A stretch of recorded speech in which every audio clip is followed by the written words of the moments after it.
არავინ არის საქართველოში, მაგალითად ირანის დღევანდელი პრეზიდენტი მარნეულში ჩოდ ნაუმსელობებია მარნეულში, სადაც ძალიან ბევრი ხალხია გამოსული.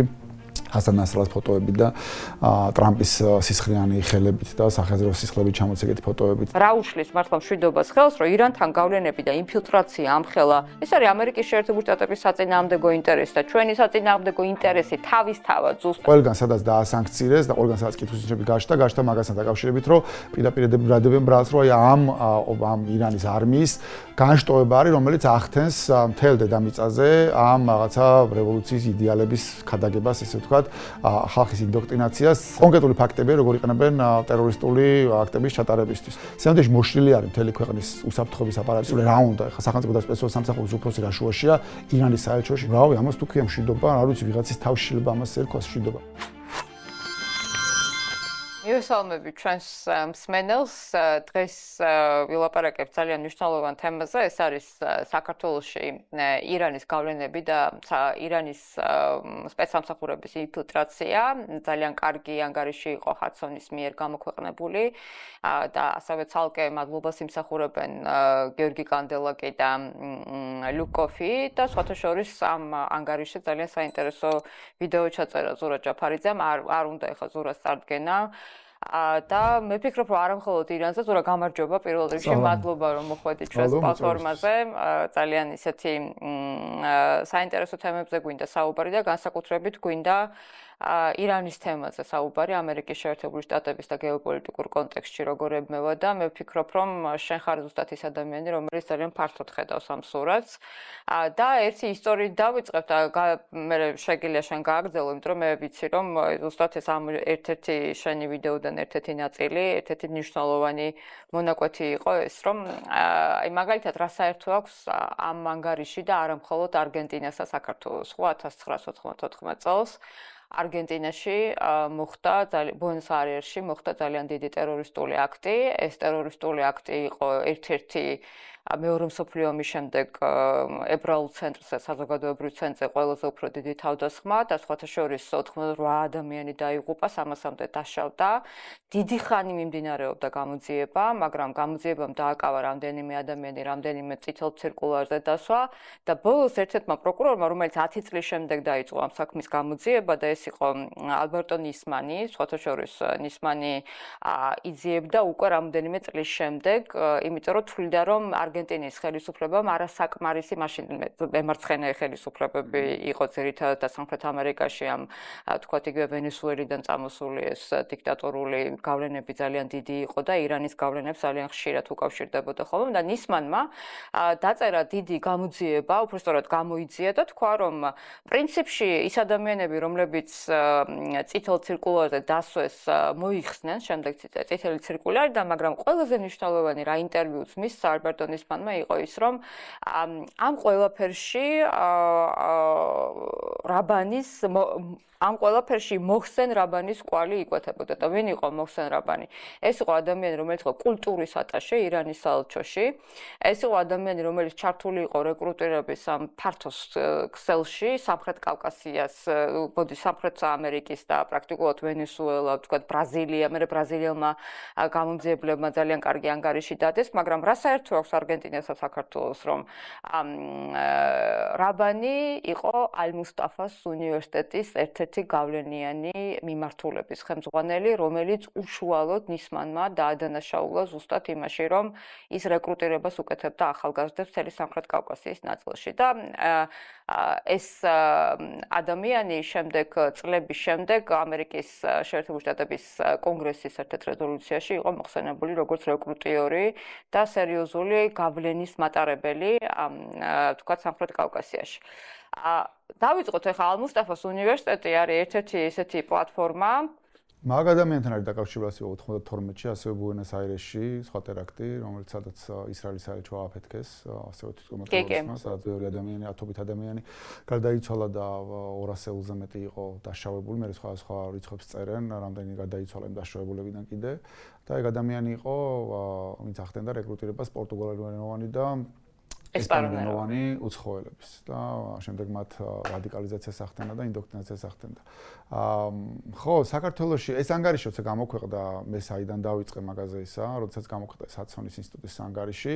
რაღაცნაირად ჩვევა მაქვს ხოლმე რაღაც ეგეთ რაღაცებს კითხულობ ხოლმე რა და უბრალოდ თავიდან სკრინინგს ვაკეთებ ხოლმე რა სწრაფად გადარბიხარ ხო იცი და რაღაცა თუ მოხდება რომ საინტერესო არის მე ვიწყებ ხოლმე და მან რაც მოხდა თვალში იყო ფოტოები გადაღებული საქართველოში და ის ვიდეოში სადაც ლაპარაკობ მე რომ ფოტოები სადაც ჩანს რომ ვთქვათ ხამენეის რაღაცა ის არის მოსახსენებელი რაღაცა საღამო არის იქით ის ირანის რევოლუციის გუშაქთა კორპუსის ლიდერი იყო რომელიც ტრამპის პირველი პრეზიდენტობის დროს მე მგონი ესროლეს მას და მოკლეს რაღაც მისიის იყო შემდეგ ჰასან ნასრალას საღამო იყო უამრავი ფოტოები იყო მსვლელობები ახლა იქ არის მჩვენებები და მსვლელობებია მარნეულში სადაც ძალიან ბევრი ხალხია გამოსული ჰასან ნასრალას ფოტოებით და ტრამპის სისხლიანი ხელებით და სახაზრო სისხლებით ჩამოცეგეთი ფოტოებით და ეს ბიჭი რომელიც ვიდეოში ვაჩვენებთ ის ძალიან თვალისაცემი იყო პატარა ბიჭი არის რომელიც მეცად ზურგზე მაისურზე ახატია ეს ნასრალას ცნობილი ფოტო ეს თითი რო აქ აწეული და ამან მიიქცა ყურადღება კიდე ერთი ფოტო იყო რომელიც არ მიჩვენებია მაგალითად არავინ არ იცის რომ დღევანდელი ირანის პრეზიდენტი რომელზეც რამდენიმე დღეა საუბარია რომ კიდე არის თუ არ არის გაუგებარი მაგრამ მგონი ჯერჯერობით ისევ არის პეზეშკიანი რომელიც მარნეულში არის ნამყოფი არავინ არ იცის საქართველოში რომ მაგათ ირანის დღევანდელი პრეზიდენტი მარნეულში არის ჩვენ ნამყოფი და შეხვედრებია გამართული სანამ პრეზიდენტი იქნება მანამდე მაგრამ შეხვდა ხო რა ალმუსტაფასუნი აღარ მახსოვს და თვითონ მაგრამ მაგის ფოტოც იყო და ამ ფოტოებმა მიიქცა ყურადღება რომ ეს ყველაფერი თუ ხდება საქართველოში და რა ხდება და მე დავიწყე თავიდან ბოლომდე წავიკითხე დაახლოებით 60 გვერდამდე არის სულ მაგრამ ნუ დიდი ნაწილი ფოტოები ან ბევრი ისეთ წასაკითხიც არ არის ხა რაღაცა 2 დღე არ ჭირდება მაგის წაკითხვა რომ დაждე 1 საათში გავხვალ თავიდან ბოლომდე და ნუ რო წავიკითხე რაღაც გარკვეულთვასაც რაღაც ცოტა პატარა შოკიც ჰქონდა იმიტომ რომ არ ქონა წარმოდგენა თუ საქართველოში ეგეთი რაღაცა ხდებოდა. მე ვისაც ველაპარაკე გარშემო აღმოჩნდა რომ არავის წაკითხული არ ქონა, წაკითხული ყოველას ქონდა მარტო ჰაცონ ინსტიტუტის სამ რაღაც სტატია რომელიც გამოიტანეს, მაგრამ არავინ არ გადასულა შემდეგ ბუბულზე და ეს PDF-ი არ გადმოუქაჩია თვითონ ეს არ ქონა წაკითხული. იქ მარტო ზოგადად იყო აღწერილი საქართველოში რაღაცა ირანის რეჟიმის რაღაცა მების ინფილტრაცია ხდება და ინდოქტრინაცია ხდება, მაგრამ მასშტაბი და ის ვერავის ვერ წარმოედგინა და მე ნატას წავაკითხე რომ ნახე მეთქი რა ხდება მეთქი იმიტომ რომ ნატამაც არის მე ნატას ჰქონდა პატარა შუქი რომ წაიკითხა ნატას არ ჯეროდა რომ ეს აქ ხდება ყველაფერი და ხომ მეთქი და მე რამდენიმე ადამიანი ყავს ეგ გარშემო ვისაც ესე ვეუბნები რომ წაიკითხე რა ნახე რა მარტო ჩემ მოყოლიზე არის რომ წაიკითხე და ნახე ფოტოები ნახე მარტო თავით ხო და მე кайხანი მინდოდა ამ ვიდეოს გაკეთება იმიტომ რაღაცნაირად ისე მოხდა რომ ეს თემა რაღაცა ესე ჩავლი არ გაშუქდა რომ ჰაცონ ინსტიტუტმა რაღაც კროვა გააკეთა და მე თითქოს არც არაფერი რა მე ამას მოყვა რაღაც Fox ჰქონდა რაღაცა ის ამაზე გაკეთებული მე Washington Times იყო მე მგონი რომ რაც იქ იყო რაღაც სტატია National Interest-ში იყო კიდე რაღაც სტატია და ეს სპორადულად რაღაცა გამოჩნდებოდა ნიუსი იყო რომ აი რაღაცა ხდება მაგრამ ამის იქით არაფერი და რაღაცნაირად ჰქონდა სურვილი რომ მომეყოლა ეს ამბავი რომ აი თუ წაკითხვა გეზავ კიდევ ვიდეოში რადგან წაკითხვა გეზარება და აი მოგიყვებით რა ხდება რომ იქნება ესე მაინც დაინახოთ მასშტაბი სინამდვილეში რაზე არის ლაპარაკი და რომ აგერ ხდება ყურისძიში სადაც სხვაგან კი არ არის და ხო იქ არის მე იქ სინამდვილეში ყვები ვიდეოში ორ რაღაცაზე ალ-მუსტაფას უნივერსიტეტზე და აჰლი ბეიტზე ანუ ალ-მუსტაფას უნივერსიტეტი არის მოდი მაგას მოყვებით მარტო ეგ არ არის მაგის სტრუქტურულად რა უხსნათ ადამიანებს ხო ალ-მუსტაფას უნივერსიტეტი და აჰლი ბეიტი რომელიც არის კონგრესი ხო ანუ დიდი მადრისების გამერთიანებელი ხო ალ-მუსტაფას უნივერსიტეტი არის სანქცირებულია რამდენიმე ქვეყნის მიერ მათ შორის ამერიკის შეერთებული შტატები არის აქ კანადა არის მოგეთ სხვა ქვეყნები არ ამიშველობა აქვს მაგრამ ეს არის ერთ-ერთი ინსტრუმენტი ამ ისლამის უბრალოდ ირანის ისლამური რევოლუციის გუშაქთა კორპუსი რომელიც არის ირანის რეალური არმია მაგისი კოდი არის ეგეთი კოდს არის ყუდი თუ კოდი არის ქართულად როგორ თქმება მაგის ის არის რა გაგრძელება არის ასე ვთქვათ ანუ ყველგან სადაც დაასანქცირეს და ყველგან სადაც კითხვისნიშნები გაჩნდა მაგასთან დაკავშირებით რომ პირდაპირ ბრადებენ ბრალს რომ აი ამ ირანის არმიის განშტოება არის რომელიც ახდენს მთელ დედამიწაზე ამ რაღაცა რევოლუციის იდეალების ქადაგებას ესე ვთქვათ ხალხის ინდოქტრინაციას რადიკალიზაციას და შემდეგ იყენებენ სხვადასხვა მიზნების მათ შორის კონკრეტული ფაქტებია როგორ იყენებენ ტერორისტული აქტების ჩატარებისთვის მათ შორის არის პირდაპირ ბმები დაკავშირება ჰეზბოლასთან და ჰეზბოლა ცალკე 30-მდე ქვეყანას ყავს შერაცხული როგორც ტერორისტული ორგანიზაცია და მოყოლებული არის 80-იანებიდან მე მგონი კარიმ სოლეიმანის ცონის აღამო გახსოვს ხო ანუ იქ რაღაც დიდი დროშებით გამოფენილი ეხაც რო ჩახვიდე იქ სადაც არის მადრასები რომლებიც არის აი აჰლი ბეიტის იმის ქვეშ იქ ნახავ მათი ფოტოებიც არის გამოფენილი არა მარტო მათი ფოტოები დღევანდელი რეჟიმის ლიდერების ფოტოებიც არის გამოფენილი გასაგებია რომ ხომ რაღაც ნათის შევესული ლიდერები არიან მაგრამ ფაქტია რა, ირანის დროშებიც არის გამოკრული. ეს ალ-მუსტაფას უნივერსიტეტი, ანუ მე ბოლოდ იქაც ესე მოვუყევი, რომ ჯერ მოვუყევი ბოლოდ სად რომელ ქვეყანაში რა ბრალი დადეს ამ უნივერსიტეტს, ვისთან არის კავშირში, მათ შორის შეიძლება მაგალითს მოვუყევი, ეგეც პირდაპირ კავშირში არის ალ-მუსტაფას უნივერსიტეტთან და მე ყვები უბრალოდ საქართველოს არ შეიძლება მოვუყო სადღაც რაღაცები ხდება, მაგრამ მე საქართველოში აქვს შეიძლება 3 ფილიალი აქვს, ერთი არის მარნეულში, ერთი არის გარდაბანში და ერთი აგერ არის ფონიჭალაში. კი და ან ფოტოები შეგიძლიათ ნახოთ რაღაცა გამოსაშვების საღამოები ადამიანები მე იქვე არ მომიყოლე მაგალითად მაგრამ ჩვენ აქედან ვიზიტებიც არის ანუ კურსდამთავრებულები ამ ალ-მუსტაფას უნივერსიტეტის ჩაყავთ ირანში იქაც მართავენ შეხვედრებს და შემდეგ და იქაც მართავენ შეხვედრებს ერთ ადამიანთან რომელთან მიმართებაში ასევე ბევრი კითხვის ნიშნები არსებობს. ეს არის ერთი, ანუ ეს ალ-მუსტაფას უნივერსიტეტი მთელი მისი ქსელი, მთელ დედამიწაზე. მეორე არის ეს აჰლი ბეითი, რომელიც არის რაღაცა ესეთი ქოლგა ორგანიზაცია არის, მთელი მსოფლიოს მასშტაბით მოქმედებენ ასევე, რომელიც ასევე დასანქცირებულია სხვადასხვა ქვეყნების მიერ და ანუ აი სუბოლო ამბავი რაც იყო, ვინც არის ახლა მისი ხელმძღვანელი, რეზა რამეზანი, რომელიც საქართველოში არაერთხელ არის ნამყოფი, მათ შორის ოცნების ლიდერებთან აქვს ფოტოები გადაღებული, მათ შორის ეგრეთ წოდებული რელიგიური სააგენტო რო გვაქვს, იმის ხელმძღვანელთან და ფოტოები გადაღებული. აქ ჩამოდის შეხვედრებს მართავს. ეს რეზა რამეზანი იყო ჰამბურგის ისლამური ცენტრის ხელმძღვანელი 10 წლების განმავლობაში, დიდი ხნის განმავლობაში იყო ეგ ხელმძღვანელი. ეს ჰამბურგის ცენტრი, ისლამური ცენტრი ცოტა ხნის წინ რეიდი მოყვა, მის ყველა ფილიალში შევიდნენ გერმანიის ფედერალური კონდაზორის რაღაცა სტრუქტურა, 53 ფილიალში შევიდნენ, თუ სწორად მახსოვს, მაგრამ ბევრი ფილიალები მასქენს, მათ შორის მანამდე ინტენსიური გამოძიება იყო და რაღაც ასობით ადამიანი იყო მოგეთ შემჩნეული რაღაცა იმებში, ტერორისტულ ორგანიზაციებთან კავშირებში. და ყველა ეს იყრიდა თავს აქ და დახურეს ეს საბოლოო ჯამში. ამის ხელმძღვანელი ვინც იყო, ვინც ეს ეს ყველაფერი ის არის ხა ამ აჰლი ბეითის ისა ხელმძღვანელი ჩამოდის საქართველოში მართავს შეხვედრას პრობლემა არ აქვს საერთოდ არანაირი ას აქვს ამ აჰლი ბეითს საქართველოში აქ 4 მედრესა თუმცა მედრესების გარდა არის მე იქ ხავ რამდენი შეიძლება მოყვე მაგრამ იქ არის ახალგაზრდული ორგანიზაციები არის საქველმოქმედო ორგანიზაციები არის კონკრეტული არხები როგორ ხდება ფულის შემოდინება ქვეყანაში ოღონდ ეს ყველაფერი არის ფაქტებს მათ შორის როცა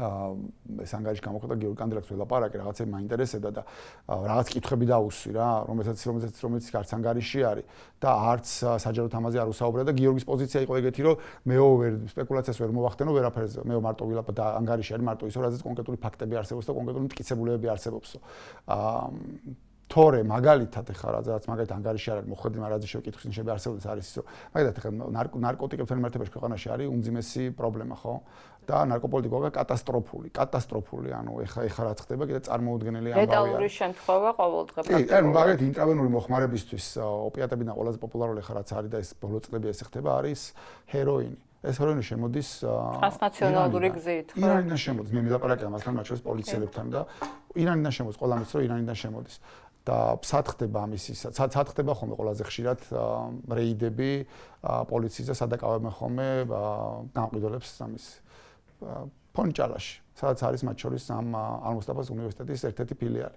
ანუ ერთ ადგილას ხდება ეს ამბავი. და ბუნებრივად გიჩნდება კითხვის ნიშანი შეიძლება ჰეროინის გაყიდვა მათ შორის შეიძლება იყოს დაფინანსების ერთ-ერთი წყარო. უბრალოდ ამაზე კიდევ იმეორებ არცად ანგარიში ამაზე საუბარი არ არის და მე ხაც შემიძლია ამაზე საჯარო ვილაპარაკო, მაგრამ კონკრეტული რაღაცები რომელიც შეიძლება ერთმანეთს დააკავშიროს და შეიძლება გაგიჩნდეს ეგ კითხვის ნიშანი რომ ხო არა ეს ერთ-ერთი შემთხვევა ხო გახსოვს ასევე ძალიან ასევე კავშირი მინდა ეხლა შენ რასაც ყვები ძალიან მნიშვნელოვანია რომ მაგალითად 2025 წელს ანუ პრაქტიკულად დიდი სკანდალი იყო იმაზე რომ Daily Mail ამბობდა რომ მექსიკაში იგეგმებოდა ისრაელის ელჩის კვლელობა. ხო გახსოვს? და ამაში პირდაპირ ეწვიტანილი იყო ვენესუელაში თვითონ ალ-მუსტაფას უნივერსიტეტის, ხო, კარაკასის ალ-მუსტაფას უნივერსიტეტის ერთ-ერთი ყველაზე ისეთი სულის ჩამდგმელი, ეს არის ნეჯადა, ხოსეინ ნეჯადა, რომელიც დაკავშირებულია ასევე ამ ქსელთან ალ-მუსტაფაზე რეკრუტირების მთლიანი ისევ როგორც რაბანი. ამიტომ ეს როდესაც ჩვენ ვლაპარაკობთ იმაზე, რომ აი ეს უნივერსიტეტი მარტო საქართველოში მოქმედებს, რომელიც აკრედიტებული არ არის სხვათა შორის და რაღაც არაფერი არ ხდება ეხა განსაკუთრებული, თუმცა გვესმოდეს, რომ ყველა მისი ბორდის წევრი პრაქტიკულად ტერორიზმში ეჭვმიტანილი იყო, თუნდაც მოსადის, FBI-ის და სხვადასხვა სტრუქტურების მიერ. და მათ შორის ეხაც არიან მათ შორის მეგონი ერახში არის, კონკრეტული ის არის ტერორისტული ორგანიზაცია, რომლის ორი წელი პროცესს სახელმწიფო გვარები აღარ მახსოვს ვიდეოში ხვები, მაგრამ უშუალოდ არიან ამის იმაში, წევრები არიან ჩეულებრივად. თან ეს ჩეულებრივი ამბავი არის. მე რა ისი ახსნავცადე იცი ამ ვიდეოში, რომ ამ რაღაცებს ხვები რაღაც ადამიანებს წარმოვიდგინეთ, რომ ეს სადღაც შორს ხდება, ხო. თუნდაც ეხლა რა მაგალითებს მოყევი, ეს არის რაღაც 90-იანებში მოხდარი ამბები და თითქოს ეს ყველაფერი අපეთ კავშირში არის და მაგიტომ მოყევი ბოლოს ორი კონკრეტული შემთხვევა, როდესაც საქართველოს მოქალაქეები არიან დაკავებულები. ანუ იქ არის კიდე შემთხვევა, მაგალითად ტაჯიკეთის მოქალაქე დააკავეს, რომელიც კურსდამთავრებული იყო ამისევ ამ მოსტაფას უნივერსიტეტის, რომელიც რამდენიმე შუა აზიის ქვეყნებში აბარეთ. ხო, ორი საქართველოს მოქალაქე არის დაკავებული, რომელიც ეხლა ხდება, ეს არ არის 90-იან წლები, ანუ შარშან არის ერთი დაკავებული, აზერბაიჯანმა დააკავა, დაკავებულია იმის გამო, რომ კონკრეტულად ირანში კიდე სხვა აზერბაიჯანის მოქალაქესთან ერთად აღებული აქვს $200,000 კონკრეტულად საუბარი არის რელიგიურ ლიდერზე თავდასხმაზე სავარაუდოდ იგულისხმება ალბათ ისევ ალბათ ებრაელ რელიგიურ ლიდერზე არის ალბათ საუბარი. თუმცა ზუსტად არ ვიცით, მაგრამ ნუ არ გაჟღავრებულა ინფორმაცია და დააკავეს მაგას. ირანელი ამერიკელი ჟურნალისტის кейსი ხა გახსოვს გარდაბნის მოქალაქე. ქალი ჟურნალისტი კი, ეგეც არის кейსი. მაგაზე არ მომიყოლები დოშ, მაგრამ кейსი არის. გარდა მაგისა არის სულ ახალი ამბავი არის, ეხლა წელს მომხდარი მარტით უსწორად მახსოვს, როცა კრეტაზე დააკავეს ასევე საქართველოს მოქალაქე მარნეულის კვიდრი, რომელსაც მარნეულში აქვს დამთავრებული ჯერ მადრესა, შემდეგ ირანში, ქალაქ ყუმში აქვს გავლილი რაღაცა კურსები, ის დააკავეს შპიონაჟის ბრალდებით, სასტუმროში ნომერი ჰქონდა აღებული, სასტუმროს ნომერი გადმოყურებდა კონკრეტულ ყურეს, სადაც განთავსებული იყო ამერიკის სამხედრო ძალები და მათ შორის მაშინ იყო შესული იქ ჯერალდ ფორდი არის ამერიკის ერთ-ერთი ავიამზიდია, მაგრამ ითვლება რომ ტექნოლოგიურად ერთ-ერთი ყველაზე მოწინავე აღჭურვილი. რა არის? ეს არის სადაც არის თავარი შტაბი, ხო, ანუ და კამპუსი, ცენტრალური ალ-მუსტაფას, ცენტრალური ოფისი თუ რა ვიცი, ცენტრალური კამპუსი სადაც არის. დააკავეს და უღებდა ფოტოებს, მათ შორის ამ ჯერალდ ფორდის ფოტოებიც ჰქონდა გადაღებული, 500-მდე ფოტო ჰქონდა გადაღებული, დააკავა საბერძნეთის კონდაზორომ და აღმოჩნდა საქართველოს მოქალაქე, რომელიც მუშაობდა ასევე როგორც ისინი ამბობენ, 7 წელი მიუსაჯეს ციხე, მუშაობდა ირანის ისლამური რევოლუციის გუშაქთა კორპუსზე, ანუ ირანის არმიაზე, ანუ აგროვდა ინფორმაციას, მაშინ უკვე ირანში სამხედრო ოპერაცია არის დაწყებული და ანუ კრეტადან ეს აწვდიდა იქ ინფორმაციას გადაადგილებებზე, მათ შორის ეს ჯერალდ ფორდი შესული იყო იქ, რომ რაღაცა მომარაგებით შევსებული იყო და შემდეგ უნდა გამართულიყო უკვე ახლო აღმოსავლეთისკენ. და დააკავეს, ანუ კონკრეტულად ორი შემთხვევა გვაქვს, ეხლა მომხდარი საქართველოს მოქალაქეების, რომელთა რადიკალიზაციას მოხდა სავარაუდოდ ან ალ-მუსტაფას უნივერსიტეტის ქვეშ, ან მოხდა იმ რაღაცა ახლი ბეითის კოლგის ქვეშ, მაგრამ ნებისმიერ შემთხვევაში ფაქტი არის, რომ ეს ეხლა ხდება, ამ წუთას ხდება. მაგრამ ყველაზე მნიშვნელოვანი რაც იყო, რითიც ვიწყებ მე იმ ვიდეოს, არის ის, რომ ეს ყველაფერი შემაშფოთებელია არა უბრალოდ იმიტომ, რომ რაღაცა ესეთი ხდება, არამედ ამ ქვეყანაში არსებობს ირანის რეჟიმის დღევანდელი ელჩი, რომელმაც უკვე რამდენჯერმე გამოიჩინა თავი. ანუ ეს ელჩი იქცევა ისე თავხედურად, როგორც არ მოქცევა ამ ქვეყანაში, მეგონი არც ერთი ელჩი არ არსებობს. რომელიც ემუქრება საქართველოს, ხო? ანუ ერთი იყო, რომ ანუ ვინ ეკითხებოდა, ან ერთხელ ვინ ეკითხებოდა, ან მეორედ ვინ ეკითხებოდა, ერთხელ პირველი შემთხვევა იყო, როცა ამერიკის სახელმწიფო მდივანმა რუბიომ დაურეკა ყობახიძეს და რაღაცა სამწუთიანი საუბარი იყო, რომელზეც შომლის შინაარსზე ბევრი სხვადასხვა ვერსიები არსებობს, მაგრამ ხა მაგაზე არ გავჩერდებით და გამოვარდა ეს ელჩი და დაემუქრა ქვეყანას, რომ ვინც კი აყვაო იმასო, ამერიკასო პირველ რიგში ამთავრებსო შიდა იმითიო, შიგნით იხდის ფასო, ანუ ვორდინგი ეს იყო შიგნით იხდის ფასო და მეორე ასევე ვინც აყვაო, ისინიო ეხლა რაღაცა ზღვევენო მაგის გამო, ანუ გულისხმობდა ყურის ქვეყნებს, რომელსაც იმ წუთში ირანი ესროდა ბალისტიკურ რაკეტებს, ანუ ყურის ქვეყნები, რომლებიც აყვნენ თურმე ამერიკას, ამის გამო ირანი მათ ბომბავდა. რაც ან პირდაპირ მუქარა იყო, რომ თუ რაღაც რადგან რუბიო ურეკავს იმას, ყობახიძეს, არ აყვესო ქვეყანაო ამერიკასო, თორე შიგნით აურევთო და ბალისტიკურ რაკეტებს გესვლით. არ არის რო გავალოთ, წარმოიდგინე, ხმა ხო არ გას საქართველოს ოცნებამ, ანუ არაფერი არ უთხრა და მაშინ როდესაც ყოველ მეორე დღეს გერმანიის ელჩი, ჩვენი ერთ-ერთი ყველაზე გამორჩეული მეგობარი და პარტნიორი, გერმანიის ელჩი, საფრანგეთი, არ ვიცი, რამხელა სკანდალი იყო, გახსოვს ეხა რომ ვთქვათ, შემთხვევით, არ ვიცი ეხა საიდან დაილიკა და როგორ იყო, მაგრამ შემთხვევით რომ დაზვერვის ოფიცრები გააძევესო საფრანგეთის, ხო, გახსოვს, არ ვიცი ეხა უძილაურთან დაკავშირებული იყო თუ რა იყო, ასევე დეგნანი, დანი გაიგანი ელჩები ამერიკის როგორ ექცეოდა და საერთოდ ამაც ევროკავშირის ელჩი, სამიზნეები ამაზე ხმა არ ამოიღეს და ერთი რამ მინდა კიდე შენ ვიდეოშიც ქონდა ეს აუცილებლად უნდა მოუყვეს ჩვენს მსმენელს მე ეს მიმაჩნია რომ ასევე საინტერესოა მაგალითად რადიო თავისუფლებას ქონდა გამოძიება ძალიან კარგი სადაც ამბობდა რომ საქართველოში არის 13000 კომპანია დარეგისტრირებული ირანული კომპანია ირანი არის სანქციების ქვეშ ჩვენ ყველამ ძალიან კარგად ვიცი აი მაგალითად ორი შემთხვევა იყო ერთი დიმიტრი უზნაძის 11-ში სადაც 800-მდე კომპანიაა დარეგისტრირებული დიმიტრი უზნაძის ქუჩაზე სურათებიც კი იყო არაფერი არ ხდება საერთოდ ანუ რაღაც იტალიური ეზოა შესაძლებელი არაფერი არსად არ არის და ვერაფერს ვერ გაიგებს საერთოდ ხო ფიქტიურია და მეორე იყო ძალიან უცნაური ეს არის საჩხერი სოფელი დუნთა რომელზეც არის პირველი შესახვევი თუ პირველი ქუჩა ანუ რადიო თავისუფლების ის არის მასალა იყო ძალიან საინტერესო. საჩხერის სოფელ დუნთაში პირველ ქუჩაზე არის 24 ირანული კომპანია დარეგისტრირებული. ვინმე თორსები, ვინმე თოდაძეს ეკუთვნის ეს სახლია თუ არ ვიცი და აქტიურად ამ თვითონ რეგისტრირებულ მისამართებზე იცი რა ხდება? ანუ რაღაცა იმპორტის და ექსპორტის ქსელი აქვს გაფორმებული. ანუ რა უხსნათ ადამიანებს რა არის, თქვათ როგორ სააქციების დარღვევა როგორ შეიძლება მოხდეს. ეს არის რომ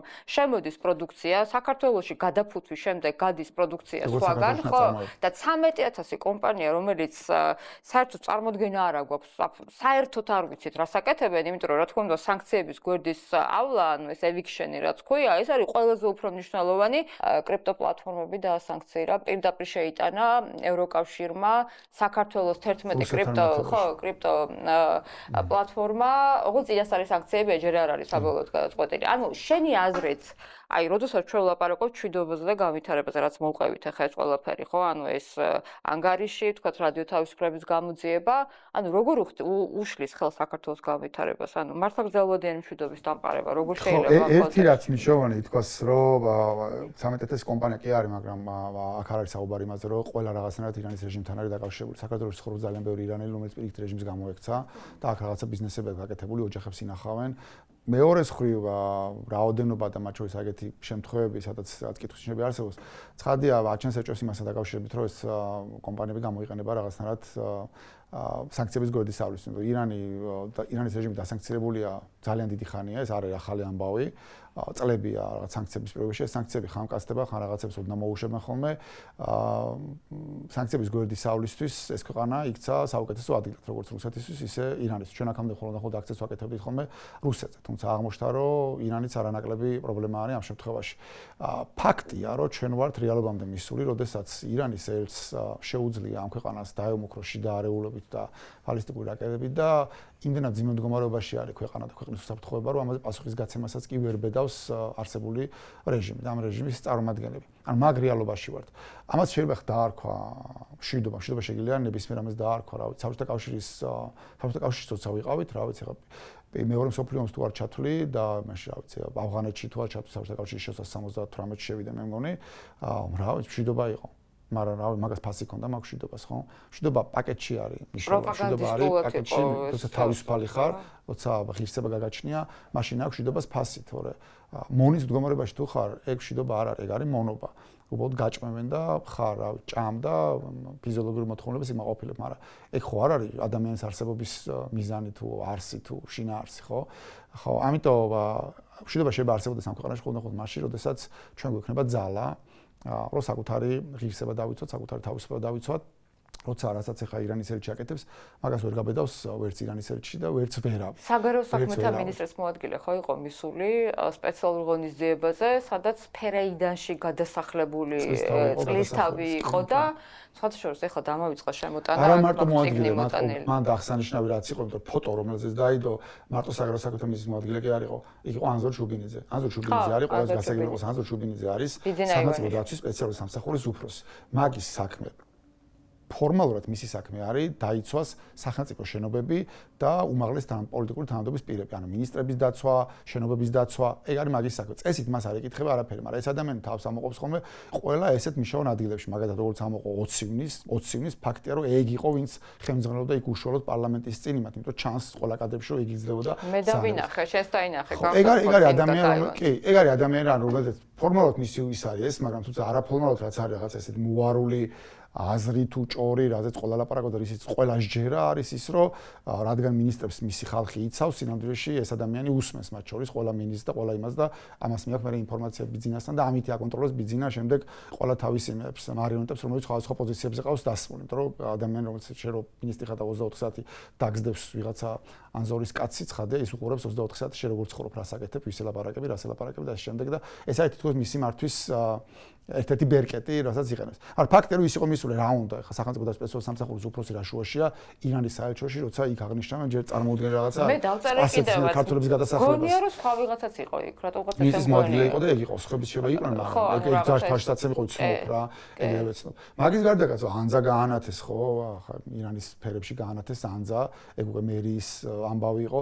მაგის გარდა იყო, როდესაც დაგვემუქრა და ამაზე იყო საზოგადოების მხრიდან რეაქცია, რომ როგორ ბედავს ირანის ელჩი ამა და რატო პასუხს არ ცემდა რაღაცა. მეორე დღეს მივიდა საგარეოში და მეორე დღეს კომენტარებში იძახდა რომ მე თვითონ მოვედიო მაინტერესებს. თვითონ მე არ კი არა დაიბარეს კი არა მე მოვედიო რომ მაინტერესებს რომ გავიგო ერთი ესენი რას ელაპარაკებიან ამერიკელებსო. ამ ტონალობით ლაპარაკობდა. ხო და რავი ამას თუ ქვია მშვიდობა, არ ვიცი ვიღაცის თავში შეიძლება ამას ერქვას მშვიდობა, მაგრამ სამდეში მოშლილი არის მთელი ქვეყნის უსაფრთხოების აპარატი, ეს არ არის ხელწამოსაკრავი თემა, ეს არ არის მათ შორის თემა, რომელზეც შეიძლება ვიღაცამ პოლიტიკურებ ქულებს ჩაიწეროს, იმიტომ რომ ეს არის გრძელვადიანად ამ ქვეყნის უსაფრთხოების სერიოზული პრობლემა, გრძელვადიანად. რომელიც გაგვიჩნდა ეხა, აქამდე არ ქონდა. მართლა არის, აქამდე ჩვენი უსაფრთხოების პრობლემა იყო რუსეთი. საფრთხე რომელიც მოდიოდა ჩრდილოეთიდან, მაგრამ ეხა გაჩნდა სხვა ტიპის უსაფრთხოების პრობლემა, რომელიც მოდის დღეს არსებული ირანის რეჟიმიდან. ფაქტია, რომ ჩვენ ამ რეალობაში ვცხოვრობთ. მათ შორის არის ძალიან ფაქიზი თემა, იმიტომ რომ ფაქიზი თემა იმის გამო არის, რომ ამ ქვეყანაში ცხოვრობენ შიიტი მუსლიმები და მათთვის ხო სულელი ლიდერები არიან ისინი და რაღაცას როეუნები, რომ ის რაღაცა ტერორისტთან არის კავშირი რაღაცა, ამას რაღაცა აღიქვამენ იმათ არ ვიცი რელიგიური გზნობების შეურაცხყოფა თუ რაღაცა. ფაქიზი თემაც არის, მართლა ეგრე რომ ფაქიზი თემაც არის, მაგრამ არ არის თემა, რომელზეც შეიძლება თვალი დახუჭო. კიდე გავიმეორებ, ეს არის გრძელვადიანად ამ ქვეყნის უსაფრთხოების საკითხი. დაგვემატა, რომელიც გვაქვს პრობლემები ჩრდილოეთიდან და ხა დაგვემატა კიდე პრობლემა საფრთხეთან. ზურა, დაახლოებით რამდენიმე დღის წინ ერთხმად გავიდა კონგრესში ძალიან მნიშვნელოვანი აქტი, ხო? ეს აქტი გულისხმობს იმას, რომ კონგრესი, თუმცა მეორე ეტაპი უკვე სენატია, მაგრამ კონგრესი ავალებს სახელმწიფო დეპარტამენტს, რომ შეისწავლოს სპეციალური არა მხოლოდ სახელმწიფო დეპარტამენტს, სხვა შორის ძალიან მნიშვნელოვანი, ეს სპეციალური სამსახურებს, ეს არის Homeland Security, ანუ უსაფრთხოება, შიდა და ეს არის თავდაცვის სამინისტროს პენტაგონი. ჩამოწერილი არის თუ არა, მაგრამ იქნება ყველა უსაფრთხოებასთან დაკავშირებული ისინი, CIA-იც იქნება, მაგრამ ეს სამი იყო მოხსენიებული, რაც არის სხვა შორის ძალიან იშვიათია. მე მახსენდება რამდენჯერმე ეს იყო ძირითადად რუსეთის კონტექსტში, უკრაინა-რუსეთის კონტექსტში იყო და ეხლა ანუ ამ რქვია კავკასიაში, საქართველოში, ირანის და ჩინური გავლენები, ხო, ძალიან საინტერესოა. ეს რას ნიშნავს, აი მართლა რომ უთხრათ ადამიანებს, იმიტომ რომ რაღაც გამოვიდა, მართლაც მნიშვნელოვანია და ნიშნავს რას, რომ ესე ვთქვათ, სადაზვერო ინფორმაცია, რომელიც გროვდება და რომელიც ბევრია, ეს ინფორმაცია სახელმწიფო დეპარტამენტის, ასე ვთქვათ, ზედამხედველობით, პენტაგონის ზედამხედველობით და ანუ სამხედრო დაზვერვის ზედამხედველობით, ასე ვთქვათ, შიდა უსაფრთხოების კონდაზვერვის ზედამხედველობით იქნება ვთქვათ რაღაცნაირად მოცულობითად გაკეთებული. შემდეგ რა ფული შემოდის, სად შემოდის, ისევე როგორც ეხლა ჩვენ ხო არ ვიცოდეთ, რომ კრიპტოპლატფორმები რუსეთიდან ფულს რიცხავდნენ. ეხლა ესეთი დამადასტურებელი არ ქონდა, თუმცა ზოგადად სანქციების ეგვიჩენ თავიდან არიდება რო ხდება, ამაზე სულ ლაპარაკობს და მაგაზე მოღალატეებს გვეძახის, ხო, ქართული ოცნება, მაგრამ ეს არის ფაქტი. იმიტომ რომ ჩვენი ქვეყნის უსაფრთხოებას ეხება. მაგრამ ამ რეპორტის შემდეგ, ანუ ანგარიშის შემდეგ რა იქნება, რომ სახელმწიფო დეპარტამენტი უნდა მივიდეს შემდეგ კონგრესში და თქვას, რომ ამ ქვეყანაში რა ხდება საერთოდ. ხო და ხდება აი ეს, რასაც ახლა შენ ლაპარაკობ, მე ვლაპარაკობ. პირველ რიგში საქართველო, რომელიც იყო ერთ-ერთი ყველაზე მნიშვნელოვანი სტრატეგიული პარტნიორი ამერიკის შეერთებულ შტატებთან 2009 წლის შემდეგ, გახსოვს ეს ძალიან კარგად, ხო ეს ყოვლის მომცველი შეთანხმება. ეს პრაქტიკულად აღარ გვაქვს სტრატეგიული პარტნიორობა, მაგრამ გაცილებით უფრო მეტი საფრთხეა, ხო? ანუ ამერიკის შეერთებულ შტატები ირანთან არის ომში. ეხლა გამოცხადებული. ანუ ხო სტრატეგიული პარტნიორობა არ გვაქვს, ვიზები აღარ გვაქვს პრაქტიკულად, ამერიკაში ვარ წახო. ხო, სამთვიან მიდებს ადრე. ჩვენ ვიყავით იმ კონდიციაში, როდესაც ქონდა 10 წლიან ვიზებს ვიღებდით, შეიძლება უვიზოც ყონოდა. და ვიწყებდით მოლაპარაკებას ვიზოზე და თავისუფალ ვაჭრობაზე, რომელიც თავისუფალ ვაჭრობას ედავით, რომ რთული ამბავი იყო, თუმცა მაგის შანსებიც არსებობდა. მაგრამ მაგ სტადიაზე ვიყავი და ეხლა დავიხეთ უკან რომ პრაქტიკულად ამერიკაში წასვლა შეუძლებელია. $15,000 უნდა დადო ანგარიშზე. $15,000 ამდენს აქვს ამ ქვეყანაში. ანუ საშუალო შესაძლებლობის ოჯახსაც კი არ აქვს $15,000 ესე გაყინული რომ დადო. იმაზე კი არ ლაპარაკი რომ მდიდარზე ანუ გაჭირებულზე იმაზე კი არ საშუალო შესაძლებლობის ოჯახსაც კი ამ ქვეყანაში არ აქვს თავისუფალი $15,000 რომ ანგარიშზე დადოს. ვის აქვს ხა ეს გაყინული $15,000 პროექტს ხო? კაი, რამდენიმე რაღაცაზე მინდა თქვა, ისეთი კითხვა იყო. ერთი რომ გასაგები იყოს საერთოდ რატო აკეთებს ამას ამერიკა.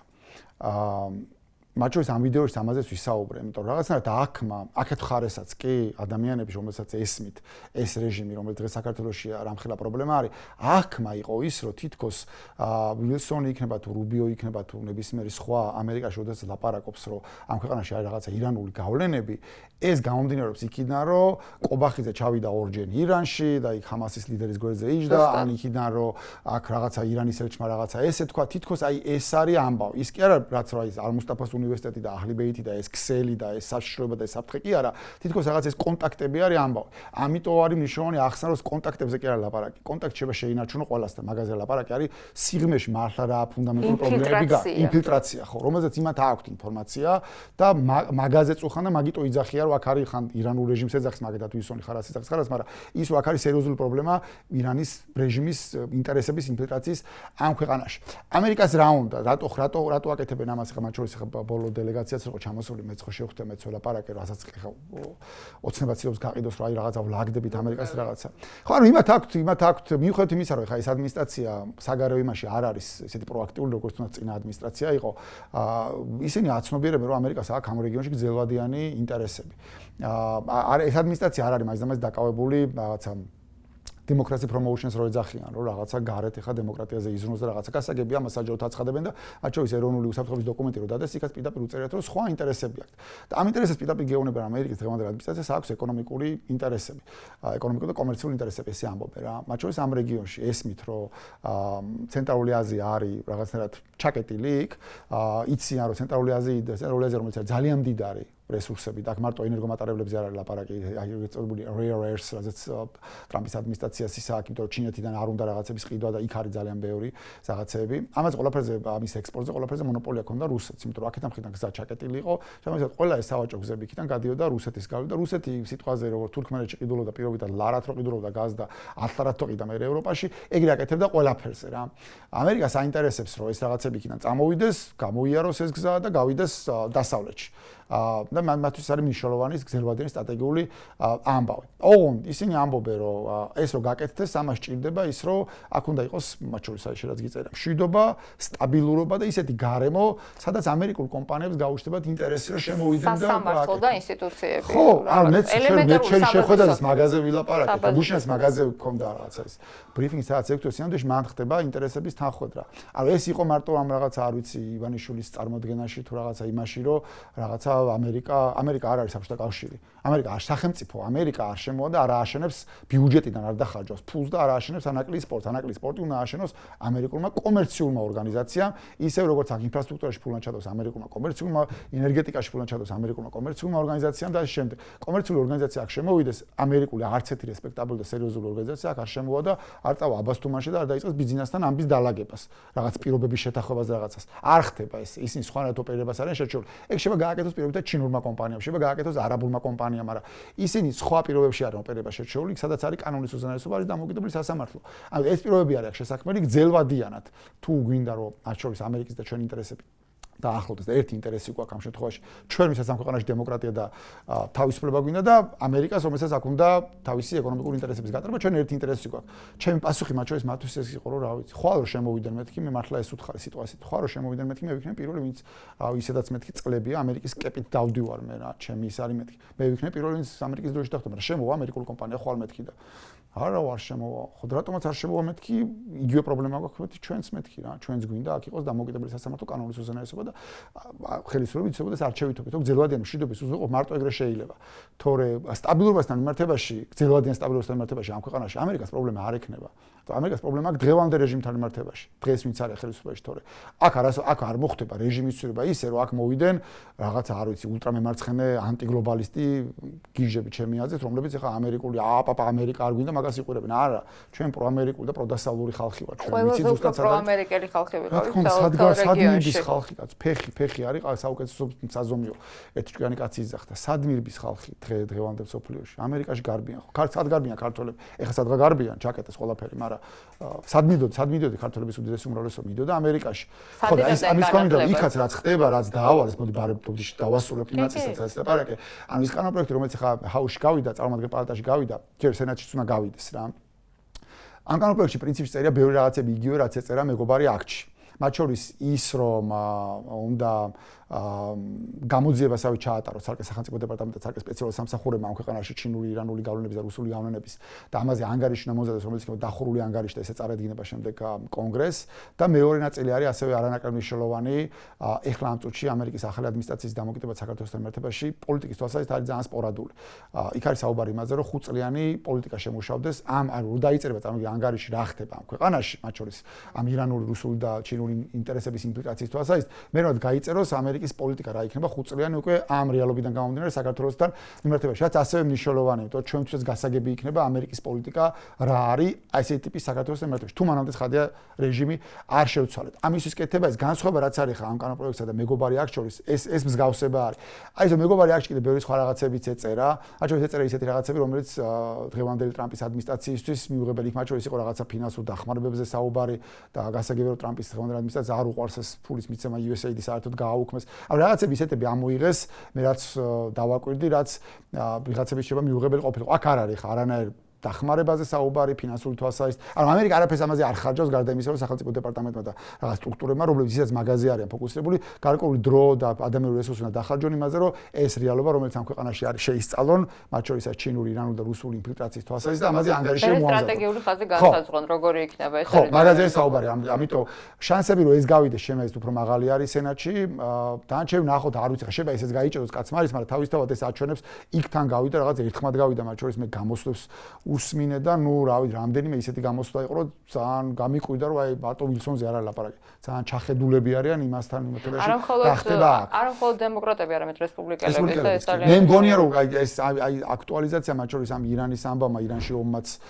გამოიწვია და რაღაცნაირად ვიღაცებმა უფრო მეტი ყურადღება მოაქცეს იმიტომ რომ გამოსვლებზე ეთყობოდა რომ ბევრად უფრო ჩახედულები არიან ეხლა აქ რა ხდება მაგ თვალსაზრისით რა ჩვენთვის კარგია იმიტომ რომ ეხლა წარმოიდგინეთ ერთი რეალობა იქნებოდა როდესაც ჩვენ ვართ ამ მდგომარეობაში რაღაც თვალსაზრისით გაუბადურებულები, ანუ არ აგვაქვს მოშლილი გვაქვს საერთოდ უსაფრთხოების სისტემა, თავდაცვა პრაქტიკულად არ აგვაქვს, შეგვიძლია ვთქვათ, რომ პრაქტიკულად არ აგვაქვს, იმიტომ რომ თანამედროვე ომი რაც არის უკრაინაში, რაც იომება დღეს ჩვენ იქ ახლოსაც არ ჩაგვი. ჩვენ კი არა, ევროპული ქვეყნები იძახიან, რომ ჩვენ არ ჩაგვივლია მაგასთან ახლოსო. ჩვენ რაზე ვართ ლაპარაკი, საერთოდ ჩვენ თავდაცვის სისტემა არის უბრალოდ, რა ვიცი, ხელფასებს ვარიგებთ და რეალურად მაგათავართ გადაქცეული, თორე ეხლა აქ უნდა რაღაც ბუმი უნდა იყოს, დელტა უნდა უშვებდეს დრონებს ასეთნაირს, ისეთნაირს და რა ვიცი, თავდაცვი და თავდასხმი და ასე შემდეგ. თუ მართლა თავდაცვაზე ვლაპარაკობთ, მაგრამ ახლოსაც არ ჩაგვივლია, რომ ამ გაუბედურებულ მდგომარეობაში, როცა ვისაც როგორ უნდა ისე წამოგვარტყავს თავში, იქნება ეს რუსეთი თუ იქნება ეს ირანი, ჯერჯერობით ეგ არის, იმიტომ დანარჩენ მეზობლებთან ჯერჯერობით მეგობრულ ურთიერთობას მეტაკებად ვინარჩუნებ, თუმცა აზერბაიჯანთან ქონდა რაღაც გამწვავები და აზერბაიჯანულ მთავრობის მიერ კონტროლებულ პრესაშიც ასევე წამოგვარტყეს ერთი-ოჯერ თავზე,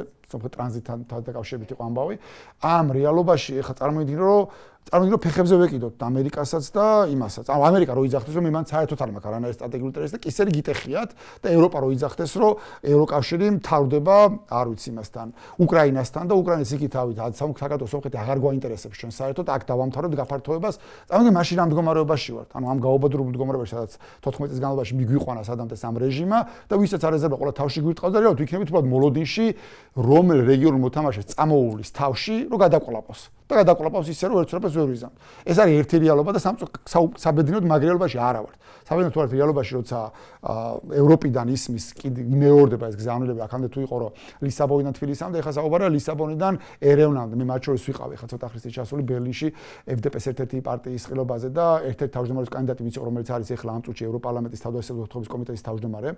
ქალბატონია გერმანელი, მათ შორის იმის გამოსვლას უსმინე და აი ყველანაირი კითხვის დასმის და იმის გარეშე ორჯერ ახსენა საქართველოს ევროკავშირთან კონტექსტში, რომ ევროკავშირის უსაფრთხოება წარმოუდგენელია, ევროკავშირის და შავი ზღვის უსაფრთხოება წარმოუდგენელია ისე რომ საქართველოს არ იყოს ევროკავშირის წევრი. რაც არის ძალიან მნიშვნელოვანი გზავნილი ჩვენთვის და მეორე ამერიკაც რო იძახის, რომ კი, რა თქმა უნდა, კი. და ამერიკაც რო ამბობს, რომ მე აქ მაქვს ჩემი ეკონომიკური გრძელვადიანი სტრატეგიული ინტერესები და ამ მიმართულებით ამაზე ვფიქრობ და რაღაცა ამაზე დროს ხარჯავ და ენერგიას ხარჯავ, ეგეც ჩვენთვის არის ძალიან მნიშვნელოვანი. იმიტომ რომ რეგიონალურად სულ ძალიან ყველაფერს გეთახმები, გეოპოლიტიკურად და რეგიონალურად იმხელა ისეთ შრეებშია უკვე ჩასული ეს ყველაფერი ეკონომიკურად და ასევე სამხედრო თქვათ დაპირისპირების თვალსაზრისით, ხო? ანუ ირანსა და ამერიკის შეერთებულ შტატებს შორის სამხედრო დაპირისპირება, რომელიც სრულიად სხვა რეგიონალურ კონტექსტში გადაყავს ინტერესები საქართველოსთან მიმართებაში, მოდი პირდაპირ თქვათ და მე რატო ვამბობ ამას აუცილებლად ვიტყვი. ეს ერთი, მეორე უკრაინასთან და რუსეთთან აბსოლუტურად სხვა პარადიგმა, იმიტომ რომ მე ჩემთვის ხა ყოველდღიური მოცემულობა დილას გავიგუძე უკრაინის ამბები წავიკითხო შენთვისაც. ხო, ამიტომ ხა ჩემი მეგობრები, რომლებიც ძალიან კარგად ხვდებიან რა ხდება, თქვათ, არა მხოლოდ ფრონტზე, არამედ რა ხდება, თუნდაც იმ კონტექსტში, რომ უკრაინის ტექნოლოგიური გარღვევა იმხელა, რომ დაწევა რუსეთსაც კი, კეთკერა შვედებსაც უჭირთ, ხო, გახსოვთ ხა რაღაცა წვრთნები იყო ძალიან სერიოზული, ამიტომ ეს არის სრულიად სხვა. ამერიკელები არის ერთადერთი, იმიტომ რომ არა, ამერიკელები AI-ის ნაწილში თვითონ იმაშებია. ჰექსეტი ამბობს, რომ ჩვენ რაღაც ვიღებთ გარკვეულ გამოცდილებას, ხო, ეხა იყო რაღაც მოსმენები, მაგრამ აი, როდესაც ლაპარაკობენ ხოლმე, რატო ამბობ ეხა ირანი თქვათ უკრაინა, როდესაც ლაპარაკობდნენ იმაზე, აი, რატო ელაპარაკება თქვათ ზელენსკი, მას ყობახიძეს და ასე შემდეგ. საშუალოდ აქ ყოველთვის უნდა გვახსოვდეს ერთი რამ და ეს დავასრულებს სომხეთით ალბათ, რომ ზელენსკი არ ელაპარაკება ეხა თქვათ ყობახიძეს ან ბიძინა ივანიშვილს, იმეს როგორც უკრაინის პრეზიდენტი, მხოლოდ რომელსაც რაღაცა პრობლემები აქვს. უკრაინა არის რეგიონალური ლიდერი, უკრაინას აქვს თავისი კონკრეტული ინტერესები და ეს ინტერესები არის, რომ რაც შეიძლება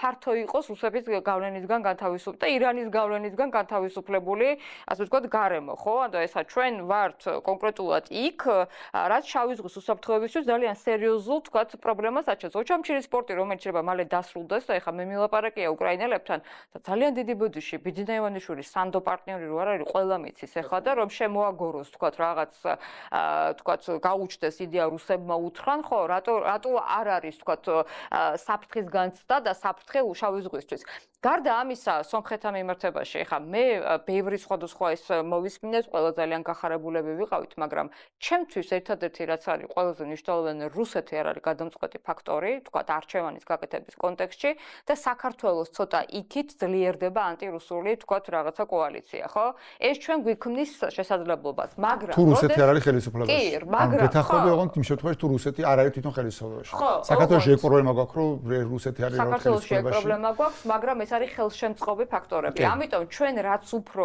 დაუშვათ ვილაპარაკებთ იმაზე რომ რა უშლის მართლა მშვიდობას ხელს რომ ირანთან გავლენები და ინფილტრაცია ამხელა ეს არის ამერიკის შეერთებული შტატების საწინააღმდეგო ინტერესი და ჩვენი საწინააღმდეგო ინტერესი თავისთავად ზუსტად მათ შორის ის როდესაც სანქციებზეა ლაპარაკი და კრიპტოპლატფორმები ამხელა რაღაც კონტექსტში მართლა რამხელა 70 მილიონია დათვლილი ჯერაც გარეცხეს რუსეთიდან წარმოიდგინეთ და ეს სად არის ეს რუსეთს აძლიერებს პირიქით ხო ამიტომ ჩვენ როდესაც ვლაპარაკობთ იმაზე რომ ეს აძლიერებს ომის მანქანას და ზელენსკი თქვა გენიალური სიტყვები ზურა გახსოვს ხო მე მგონი პეტერბურგის დაბომბვის წინ იყო რომ ომი დაბრუნდა თავის სამყოფელში იმიტომ რომ ხო აი ომი არის ომის სამშობლო არის რუსეთი ეს ყუიბიშოს დაარტყეს და იმას და ჩებოქსარის თავს დაარტყეს და დღესაც კაი რამე თქვა ხო რომ ის არის გრძელმანძილიანი სანქციები დაუწესეთ ამიტომ ჩვენ რისი კითხვაც მინდოდა და შენი მოსაზრება ძალიან მნიშვნელოვანია და ალბათ ყველა მამაზე უნდა ვილაპარაკოთ რომ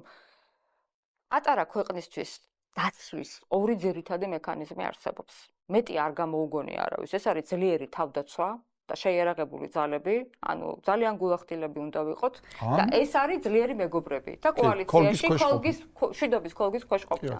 სხვა არ არსებობს ამ ქვეყანაზე, ხო? ანუ სტორიული გამოცდილება არ არსებობს. კი, ანუ ეს არის ისრაელის თქვათ მაგალითი, რომელზეც მოკლევადიანად შეიძლება მას ქნა, თავი მოიტყუო, რომ ვითომ მშვიდობა გაქვს და ვითომ დაცული ხარ, მაგრამ გრძელვადიანად თავის დაცვის ერთადერთი გზა არის ის, რომ შენ გაქვს საკუთარი თავდაცვა და უსაფრთხოება და პლუს ხარ დიდი რაღაცა ქოლგის ნაწილი. საქართველოს შემთხვევაში ეს ჩვენ გვჭირდება აუცილებლად საკუთარი თავდაცვა და უსაფრთხოება და ჩვენ უნდა ვიყოთ ნატოს ნაწილი. თუმცა ერთ-ერთი მათ შორის მნიშვნელოვანი რაც ხდება ევროპაში და ყოველ ჯერზე რო ჩავდივარ, ყოველ ჯერზე ამაზე საუბარი სულ უფრო ინტენსიური არის ის, რომ ევროკავშირი მაღალი ალბათობით მივა იქამდე, რომ იქნება გაკეთდება ევროკავშირის საერთო ჯარი და გაკეთდება ევროკავშირის ეგრეთ წოდებული Defense Union თავდაცვითი კავშირი. იქნება ევროკავშირის ერთ-ერთი ნაწილი, ხო არის რაღაცა, მაგათაც როგორც ევრო არის მონეტარული კავშირი, ეგეთი თავდაცვითი კავშირი. და ამაზე სულ უფრო ხშირად ლაპარაკობენ და ყველაზე მეტს ლაპარაკობენ ჩემი დაკვირვებით გერმანიაში და გერმანია არის ცხადია რაღაცა წინ ყინულჭრელი. ამიტომ აქამდე მივა ჩვენ შეიძლება როდესაც ამათ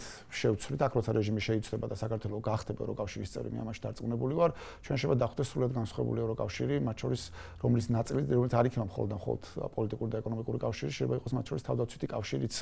ეს ცხადია არის შედეგი ტრამპის დღევანდელი ადმინისტრაციის პოლიტიკით, რომელმაც უბიძგა ამისკენ, მაგრამ ჯამში ჩვენთვის ეს შეიძლება ძალიან მომგები. ჩვენთვისაც და თვითონ ევროპისთვისაც შეიძლება ეს იყოს საკმაოდ მნიშვნელოვანი და მომგებიანი. არ არის საუბარი იმაზე, რომ ჩაანაცვლონ ნატო, მაგრამ არის საუბარი იმაზე, რომ საკუთარ ჩვენ თვითონ უნდა მივხედოთ და ამაში ფული უნდა ჩავდოთ და ჩადეს მათ შორის ამაში ფული. უკრაინაზე მინდოდა მე თქვა, უკრაინის ზელენსკის ამაზე ცალკე გთავაზობ უკრაინას. ხო, უბრალოდ ბორის პლუს ვიტყვი მე მაშინ როცა ეს შეხვედრა იყო და ეს ვიდეო რო გავრცელდა, მაშინ ჩემი კომენტარი იყო და ეხაც იგივე აზზე ვრჩები, რომ მაშინ ზელენსკიმ უბრალოდ კობახიძე ჯერ ერთი დავიწყოთ იქინა, რომ არაფერი ახსაშფოთებელი მაგაში არ არის. ზელენსკი ომის დაწყების პირველივე დღიდანვე იქცევა ერთის მხრივ მორალურად ძალიან სწორად და მეორეს მხრივ პრაგმატულად ძალიან სწორად და აღმოჩნდა რომ ეს მორალურად სწორი ნაბიჯები და აღმოჩნდა ყველაზე პრაგმატული ნაბიჯები. რაც თავიდან ერთი შეხედვით ესე არ ჩანდა თითქოს, იმიტომ რომ ბევრი შემთხვევები იყო, როცა შეიძლება რაღაცა ცოტა ენა მოეჩლიფა, ცოტა რაღაცა გაეტარებინა, ცოტა რაღაცაზე ყურადღება, არაფერი არც ადარქნა. ყოველთვის იყო სწორი მორალური ხაზი ქონდა, გასწორებული და აღმოჩნდა რომ ეგ აღმოჩნდა ყველაზე პრაგმატულად სწორი ამბავით, რომ მაგან იმუშავა ძალიან სწორად ყველა თვალსაზრისით. საქართველოსთან მიმართებაშიც ადამიანი ქვეყანა არის ომში. ომში ყოფი ქვეყნის პრეზიდენტია, ომი რომელიც გრძელდება უკვე რამდენი წელია. ყოველდღურად ადამიანები ეხოცება. ეს ადამიანი ცხადია გადადგავს ნებისმიერ პრაგმატულობის შესაძლებლობას, რომ იქნება მისთვის სწორი. და ხო, როგორც ჩანს, აღმოჩნდა, რომ მან ჩათვალა, რომ ამ როდესაც ეხლა იცვლება რაღაცნაირად პარადიგმა იცვლება. აღარა ვართ იმ რეალობაში და შენი არ იყოს მე მიმუხტები დილით უკრაინაზე მეების ვიდეოების ყურებ. უკრაინაზე რა მე უსმენ იმებს რუსულ ანკორებს რაღაცა იმას ვიღაცას ვეუბნებოდი იმ დღეს რომ ბედნიერი ვარ თქო რომ კიდე კაი რომ რუსული ვიცით თქო რომ აი ამ კონესსა და გოდებას რომ აქედა რომ სიამოვნებას ვიღებ რომ აი მაგის საშუალება მაქვს იმიტომ რომ მაგას ხო თარგმანში ვერ გაიგებს ვერავინ არის იმას რუსულად უნდა უსმინო რა დღეშიც არის ხო და ანუ რეალობა იცვლება და ჩემი აზრით რაც იყო იქ რაც მოხდა და ისევ მაგაზზე ვარ იმიტომ არ შემიძლია ბევრი ვერსიები ვნახეთ რაღაცა ის ხდება ჩემი ვერსია იყო რომ კონკრეტულად კობახიძეს უთხრა რომ ჩახვალ პოსტალიონად გამოიყენა ჩახვალ და რავი ბიძინას გადასცემ ამას რა უთხრა არ ვიცი მაგრამ რო აქ რეალობა იცვლება და გასაგებია რომ აქამდე რაღაცა არ ვიცი ორსკამზე ცდილობთ ჯდომას თუ რასაკეთებდით ბოდიში ტრაქსა თამაშობდით თუ რა შობდით არ ვიცი მაგრამ რავი გავიგე ხო გავიგე მაგრამ ეხა აღარ არის ეგ რეალობა იცვლება და მაინტერესებს ეხა აი ამ ახალ რეალობაში ისევე გეაპირებ გაგრძელებას თუ რაღაცა რაღაცა მსგავსი დააბარა და უთხრა მე რომ ჩახვალ და პასუხი რო გექნებაო აგერ ესა ჩემი საგარეო მინისტრი აგერ არის შენი საგარეო მინისტრი და ამან დაურეკოს ამას და უთხრას პასუხი მაინტერესებს მაგის მერე მართლა იყო ზარი იმან იმას დაურეკა მე კიდე რაღაცა ერთი შეხვედრა იყო და მაგის მერე მოკვდა ჩემი ვერსია რატომაც მოკვდა არის ის რომ აქედან ამან დაიწყო ისე ბიზნეს გულისხმობაში ისე რაღაცა სტანდარტული თავისი რაღაცა ვირეშმაკობა რომ ვითომ აი უკრაინას დავლაგდებით და რაღაცა და იქნებ ხელი ჩამორთმევის ამბავი ყოფილიყო რაღაცა ეგეთი რომ გაეყიდა ისევ აქ მის პროპაგანდას რომ აი რაღაცა ვითომ დავლაგდით უკრაინასთანაც იქიდან მიხვდნენ რომ ეს მხოლოდ ზედაპირული რაღაცა ის იყო და არ იყო სერიოზულად მართლა კურსის შეცვლაზე და გადატვირთვაზე მართლა საუბარი და მაგის გამო ეს ამბავი მკვდარია. ჯერჯერობით ასასუყრებს მკვდარია ყოველ შემთხვევაში უახლოესი კვირების განმავლობაში არაფერი არანაირი წინსვლა და არაფერი მაგმართლებით არ ყოფილა. ხო, უკრაინელებს კონტექსტ კონკრეტული პოზიცია. მე შემიძლია დანამდვილებით გითხრა და ღია გითხრა და ეს პოზიცია არ არის მხოლოდ და მხოლოდ მაგალითად რომ რაღაცა ორი პრეზიდენტი ან ორი პრემიერ-მინისტრი პრეზიდენტი ხდება ერთმანეთს. ნუ დე-ფაქტო პრემიერ-მინისტრი ჩვენთვის ახლა ჩვენ არ ვაღიარებთ მას, ხო? მე მაინც ვფიქრობ ესეთ რაღაცას, რომ ეს არის რეგიონალური ლიდერშიპის ძალიან კონკრეტული ლიდერობის კონკრეტული პოზიციიდან დაყენებული ხო, არა, მოდი პირობები არ ვთქვათ უხეშად, მაგრამ დაყენებული პოზიცია, რომელიც აუცილებელია უკრაინის ინტერესებისთვის, ჩვენი ინტერესებისთვის და ერთი მინდა კიდე ასევე ჩინეთსა ვილაპარაკოთ ზურა, ანუ ძალიან საინტერესოა ეს მე ცოტა სხვა მოსაზრება მაქვს, ხო, ჩინეთთან დაკავშირებით ეს თქვათ ამ აქტში თვითონ ჩინეთი ირანის გავლენების და რუსული გავლენების შესწავლა არის კონგრესში რამოდენიმე დღის წინ მიღებულ აქტში, მაგრამ ანუ ჩინეთს ძალიან მოკლე ფეხები აქვს ბიზნეს, ყველა ივანიშვილის ყველა თან როგორი ზედაპირულია იცი და როგორი არასტრუქტურირებული, ხო, რაღაცა ჩინეთი ჩვენი სტრატეგიული პარტნიორია. რა სტრატეგიული პარტნიორია? ჩინეთიდან რა შეიძლება ეხა დღეს წამოიღო მაგალითად, ხო? ანუ რაში გამოიხატება? რა შეიძლება წამოიღო? პირველი ეს შეიძლება წამოიღო ტექნოლოგიური გარღვევა. რა თუ რამე შეიძლება წამოიღო, ეს არის ტექნოლოგიური გარღვევა, რომელიც გულისხმობს, არ ვიცი, ძალიან სერიოზულ თქვათ რაღაც კონკრეტულად ნახევარგამტარების შექმნას. აი ხა Nvidia სამხელა ის რო იქნება ექსპორტი იყოს სომხეთში და მთელი ხელოვნური ინტელექტი არის გადავა ძალიან მალე, თქვათ ჰაბი გახდება, მაგრამ ჩინეთიდან ტექნოლოგიური გარღვევა, თუნდაც სატრანსპორტო გარღვევა, თუ რამე წამოიღეს კამერები, ეს surveillance რაც არის, ხო? ზედამხედველობის კამერები. მე ვიყავი ჰონკონგში, რამოდენიმე კვირა მალაიზია, ჰონკონგში, ხოშოს მალაიზიაში ვიყავი ნახევარგამტარების ქარხანაში საოცრება ამერიკული ინვესტიციებით არის ეს მიწოდების ჯაჭვი როგორ არის აწყებული. არ დაგიჭირო. როგორ? უცნაურადღლებში დადიხარ და არ დაგიჭირო. ხო, არ არის გამორიცხული ყველა ციხეშია ისედაც. ვიღაცას ხვავრალი ტაივანის აგენტია აღარ. ხო, არა, ნუ ხა ჰონკონგში რატო უნივერსიტეტში ვიყავი, ჰონკონგის უნივერსიტეტში, მაგრამ თუ რამე შეგიძლია იქიდან წამოიღო, ეს არის გარღვევა, განათლება, ტექნოლოგია, ანუ რას აკეთებენ? იტყუებიან. მე იქ არ მინახავს, საერთოდ არ მინახავს იქიდან არავითარი ინტერესი, ჰონკონგის სხვა ცოტა შედარებით, არავითარი ინტერესი საქართველოზე, ან ინვესტიციები, ან დერეფანი, ან რაღაცა კონკრეტულად არ ვიცი, ახალი ტექნოლოგია, ეს არ არსებობს. ამაზე მინდა კიდევ ვილაპარაკოთ, რომ რა თქმა უნდა, დაბალანსებული პოლიტიკა მნიშვნელოვანია. ყველასთან სავაჭრო კავშირების გავლება აუცილებელი და მნიშვნელოვანია, მაგრამ ამაზე მინდა კითხო კი არა, უბრალოდ შენი აზრი, რომ ესეც ხო ტყუილია, ზურა. არაფერი არ არის. აუ, ჩინეთთან გვაქვს უვიზო, გვაქვს თავისუფალი ვაჭრობა. ჩინეთთან როცა თავისუფალზე ლაპარაკი არის, რომ ადამიანები თავისუფლად გადაადგილდებიან თუ არა, გადაადგილდებით, ისინიც გადაადგილდებიან, საქონელი თავისუფლად გადაადგილდება თუ არა, გადაადგილდება და ვალუტა გადაადგილდება თუ არა, კაპიტალის გადაადგილება შესაძლებელი თუ არა და რა ვიცი, გვაქვს ეგ, ანუ სამე თავისუფლება გვაქვს და რაც არის ძალიან კარგი და მისასალმებელია ცხადა ჩვენ კი არა, რავი ხა ჩინეთთან ეკონომიკური ურთიერთობის გაღრმავებაზე ყოველწნებას ყველა. ახალბაზარია, ხო. რა თქმა უნდა, მაგაში კარგი, ეგ ხოლოდ კარგია, მაგაში ცუდი არაფერი არ არის სინამდვილეში. ან როცა ლაპარაკობ რომ რაღაცა სტრატეგიული რაში გამოიხატება ეს სტრატეგიული ამბავი. თავი მაშინაც ვსვავდი ხოლმე ამ კითხვას, რომ ოკეი და იმ დოკუმენტს რო დაიღო, არაფერი არ წერია. ან მართლა რო აიღო, არაფერი არ წერია. არაფერი არ წერია.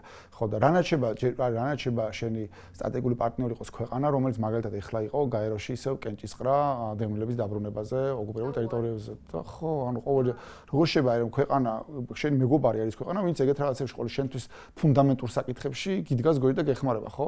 და როგორ შეიძლება ქვეყანა რომელიც ეგეთ რაღაცებში გვერდში არ გიდგას, ის შეიძლება სტრატეგიული პარტნიორი იყოს. ეხლა კიდე რაღაც დღეს გამოუცხადებიათ, რომ კიდე უფრო რაღაცა ღრმა და რაღაცაო და ანუ ზღაპარია სინამდვილეში, კიდე ვიმეორებ, ჩვენ გვაქვს ჩინეთთან თავისუფალი ვაჭრობა, ადამიანების უვიზო თავისუფალი გადაადგილება და კაპიტალის თავისუფალი გადაადგილება და ეს არის კარგი. არა, ხო და არაფერი. ჩინეთისთვის ეხლა კითხვა არის შემდეგი ჩინეთისთვის რა არის, რატო არის საქართველოს, ან რატო შეიძლება საქართველოს იყოს საინტერესო და კი საქართველოს თუ არის ამ გზაზე, გამტარ გზაზე, რომელიც აკავშირებს აზიას ევროპასთან, მაშინ ჩინეთისთვის არა მარტო უბრალოდ საქართველოს საინტერესო, მაშინ შემთხვევაში ჩინეთი რითიც არის ცნობილი, ოქროში დღევანდელი მისი პოლიტიკა ეგეთი არის, რომ მაშინ მას აინტერესებს მათ შორის ინფრასტრუქტურაც. ინფრასტრუქტურის ხელში ჩაგდება არის შეიძლება გაცხადებული საგარეო პოლიტიკა არის. აქ კი არა სამხრეთ ამერიკაში და აფრიკის ქვეყნებში აქვს რაღაცა პორტები და ხიდები და გზები და რაღაცები აღებული და კი რა ვიცი ეგეთ რაღაცები მათ შორის ენერგეტიკაში შედიან ხოლმე და საქართველოს კი დაინტერესებთ ალბათ ენერგია. მაგრამ თუ საქართველოს ხდება ჩიხი და საქართველოს თუ აღარ მიდის დასავლეთისკენ, მაშინ ჩინეთის რა არის საინტერესო? დედლოკია საქართველოს, რა შეჭირდება? რა საინტერესო რა არის? აუ ჩინეთიდან როგორ გესმოდა, ჩინეთიდან ტვირთების 98% გადის ზღვით. 98%, იმიტომ რომ იაფია. და მაგით ზღვით გადატანა არის ბევრად უფრო იაფი ვიდრე ხმელეთით. ჩვენ ვლაპარაკობთ ახლა დარჩენილ 2%-ზე, რომელიც უნდა გამოიაროს საქართველოს. საქართველოს ცხადია ეს არის ძალიან მნიშვნელოვანი ამბავი. ჩვენთვის 2% არის რა ვიცი, ხდიური მანანა. მაგრამ ჩინეთისთვის ეს არ არის რაღაცა ისა, რომ აი მე გადაირიოს, რომ მაგის გარშე ვერ გადარჩება ჩინეთი. ხო და ჩინეთთვის საქართველოს საინტერესო იყო და იქნება იმ შემთხვევაში თუ საქართველოს წავა ისე ევროკავშირისკენ, თუ საქართველოს გახდება ევროკავშირის წევრი, მაგ შემთხვევაში ჩინეთში ჩვენ ვართ საინტერესო, იმიტომ რომ რავი, ტვირთის აქამდე მოტანა ნიშნავს უკვე შემოდის უკვე ევროკავშირის ტერიტორიაზე შემოიტანა ტვირთი. თუ აქ ექნება, რა ვიცი, რაღაც არ ვიცი, ენერგეტიკაში ინტერესები, თუ ინფრასტრუქტურაში ინტერესები და რაღაცები, ყველაფერი აინტერესებს, იმიტომ რომ ევროკავშირის წევრი ქვეყანა, მარტივი რაღაცა ესე ვაგებინებ ხოლმე სტუდენტებს.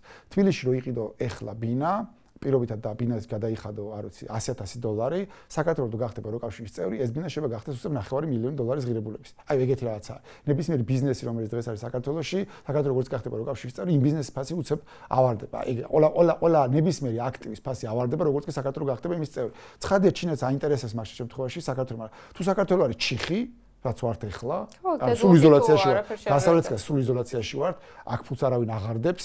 ჩინეთისთვის რატო ვართ საინტერესო, რა დიდი ბაზარი ვართ, ფული გვაქვს, დიდრები ვართ, წყიდული გვაქვს, მაღალი თუ აი რა არის საქართველოს საინტერესო. სადაც მე დავესწარი და სადაც ვიყავი, არ ყოფილა საქართველოსში ინტერესის საკითხი, ანუ რაღაც განათლებისა და მე სოციალურ რეფორმებზე ვლაპარაკობდი, რა თქმა უნდა, მაგრამ არაფერი ესეთი განსაკუთრებული არ არის. ტექნოლოგიების ნაწილი ვთქვათ, იგივე აი ნახევარგამტარებზე რო ვლაპარაკობ, supply chain, ანუ მიწოდების ჯაჭვი, ხო, ეს არის ყველაფერი. ანუ ეხლანდ დღევანდელ სოფლიოში ეს არის ყველაფერი.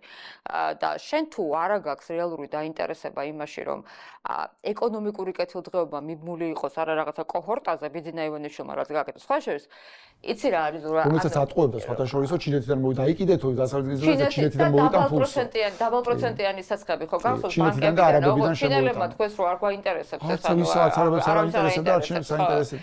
ჩიხი თუ ვართ ვისთვის ვართ. ხო და ერთადერთი რაც გააკეთა ეკონომიკური დიდი პროექტი ბიძინა ივანიშვილმა და ეს კარგად უნდა აუხსნა ერთი, იმიტომ რომ რუსული კანონი შემოვიდა და მაშინ უბრალოდ ვეღარ მოვასწარით ამაზე ვლაპარაკობდით, მაგრამ ეს არის ოფშორების კანონი. ყველაზე დიდი დანაშაული რაც არის ჩადე. $400 მილიონი აზარალა ქვეყანა და პრაქტიკულად ქვეყანა ხა კრიპტოპლატფორმები რასაც აკეთებს, ხო? ეს ხო წახალისებაა ყველაფრის, რომ შენ შეგიძლია ეს შავი. ადამიანი ამ ქვეყანაში ცხოვრობს რამდენი წელია და ლარი არა გადასახადები გადახდილი. ლარი. მაგ თემაზე ქონდა ჩაჭერილი გვარამი აჭერს ხოლმე პერიოდულად ახსენდება ხოლმე. მაგას ახსენდება ხოლმე სხვა არ ვიცი შეიძლება კიდევ ვიღაცას აქვს, მაგრამ გვარამი მახსოვს რომ ახსენდება ხოლმე პერიოდულად კითხულობს ხოლმე მაგას. რომ გვანახეთ რა. ხო არის ხა ამერიკაში თხოვენ ხოლმე რომ გაასაჯარო რამდენი გადასახადი გადახდილი. ეგრეთ ხოს ხოლმე გვარამი რომ ამდენი წელია. ლარი არა გადასახადი გადახდილი ამ ქვეყანაში. ლარი არა. რაჭო სადაც ცხოვრობს ისიცაა გაფორმებული რაღაცა არ ვიცი იმაზე. ლარი კი არა. შეფასზე თუ რაღაცაზე რომელსაც ეთყობა ზარალს აწერინებს ბუღალტრულად რომ ამერ გადაიხადოს. მართლა ეგრე არის. წარმოუდგენელი ამბავია. იქიდან კახეთში რომ კახეთში მე მაშინ განათლების მინისტრი ვიყავი და მაგას სკოლები იყო, კი, სტიქია იყო 80 მილიონი გადმორიცხა, აი რო იცოდეს ჩვენმა მაყურებელმა, ეს აღარ არის კარგად ცნობილი 80 მილიონი გადმორიცხა. 2012-ში ხდება ეგ არჩევნებში მოგების შემდეგ ეგრევე. პირველი რაც იყო ბრძანება დიქრი რაც არის, ხო, 80 მილიონი უკან აიყო. კაი, ჩვენ ახლა გვანიშნებენ უკვე რომ ძალიან დიდი ხანია საუბრობ, ძალიან საინტერესოა.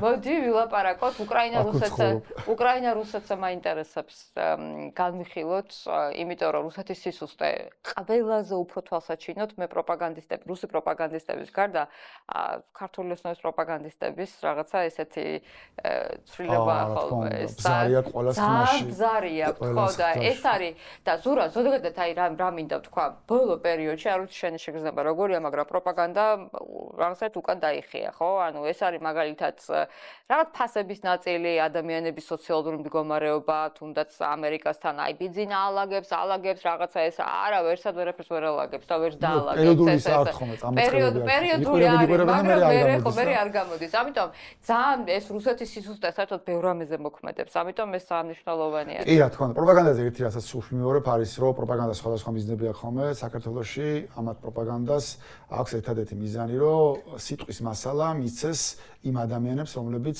ჯერ კიდევ ყავთ მობმული ან დაშინებული და მათკენ არის. ან უბრალოდ დაბრუნებული, ხო? რომ მეზობელი რომ ეტყვის, რომ ბიჭო, რანაირად ხარ კიდე ამათკენ, იმისთვის კონდეს სათქმელი, რომ რაღაცა, აბაობი გინდა, არა, აი ხო ხედავ ეგრე ფასებზე კომისია შექმნეს და რაღაც საკეთებენ, ანუ ეგ საპასუხო რაღაცა, თორე ეს ამ პროპაგანდაზე დახარჯეს ასობით მილიონი, მარტო იმედს აქვს 9 მილიარდი ვალი, რომელსაც ხარ არასოდეს არ გადაიხდის. მარტო იმედის პროპაგანდაზე რამდენი ფული არის ჩასხმული 9 მილიარდი, მაგას დაამატე კიდე პოზიტივი, დაამატე რუსთავი 2, დაამატე საზმაო, რომელსაც ბიუჯეტიდან ვაფინანსებ, დაამატე ტყოლები ბოტები და ბოტები დაამატე კოორდინატორები, რომლებიც უბნეში ზიან და რაღაცებს აპარაკობენ, მილიონებს ხარჯავენ, მაგრამ პროპაგანდა არ მუშაობს. ანუ თავისკენ რომ ხალხი გადაიყვანონ, მაგის შანსი აღარ აქვს. დამთავრებული ამბავია ეგ, დიდი ხანიდან დამთავრდა, რამდენიმე წელი ვერ გადაყავთ. ამიტომ ვინც ყავთ მობმული ფულით თუ შიშით თუ ამით თუ იმით თუ ტვინი გაუწმინდეს და თავისენად ყავთ, იმათ აძლევენ უბრალოდ სიტყვის მასალას, რომ იმან პასუხი გაცეს მეზობელს და მეგობარს და უბანში ვიღაცას. მე მგონია ალიბი აღარ მუშაობს, ეს ხო ალიბია რეალურად, ხო მე რატო უჭერ მხარს, ანუ რატო არა, ეს არის ალიბი, რომელიც არ მუშაობს. დიდი მადლობა ზურა, მადლობა, შევხვდებით ძალიან მალე და ძალიან მნიშვნელოვან თემებზე, თუ რა არის აუცილებელი ჩვენთვის იმისთვის, რომ ნორმალური საზოგადოება, ქვეყანა, დემოკრატია და მართლმშვიდობა, კეთილდღეობა და ევროკავშირში ინტეგრაციას მივახციოთ. დროებით და წარმატებით.